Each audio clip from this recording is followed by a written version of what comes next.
E gërsira që trembi lut fiun.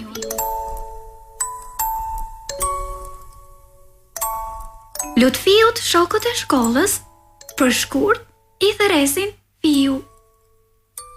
Ky Fiu banon më në qendër të Tiranës. Dhe me gjithë se ka mbushur 10 vjeç, nuk ka qenë asnjëherë në fshat. Kështu, ai nuk njeh asnjë lloj kafshe apo shpendi shtëpiak. Përveç Maçokut Piku, që mban shtëpinë e vet, por që ndodhi një ditë Fiu ton.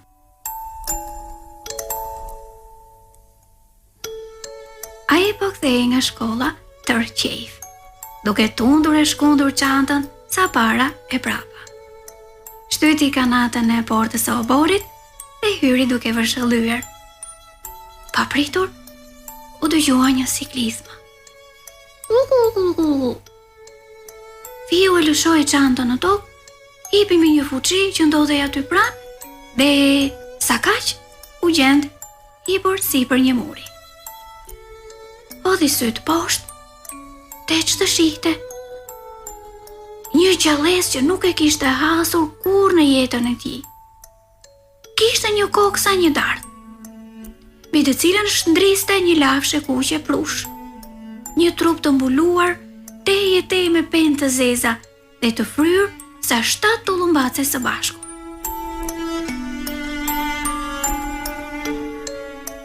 Që nga lartësia e murit, thëriti duke u dridhur zëri.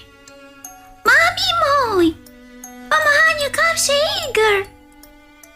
Mamaja dole në dritaret dhe u çudit kur e pa Fiun sipër murit. Çdo sipër murit more lut fi.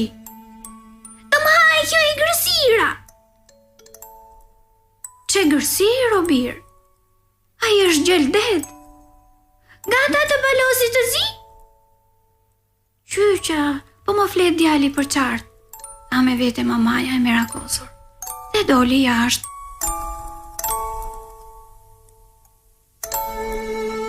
Rreth e rrotull u mblodhen një dyzinë me kalamaj.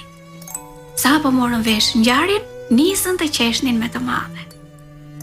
Fiun me zi e zbritën nga muri, ta i duke ecur të thorazi se mos e kafshonte e gërsira.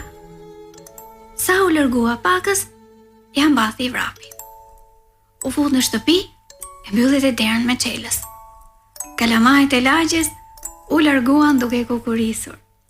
Dhe që pre asaj dite, kur njeri ka frikë për diçkaje, i thonë, mos u bëj si Fiu, që u trem ka një gjelde.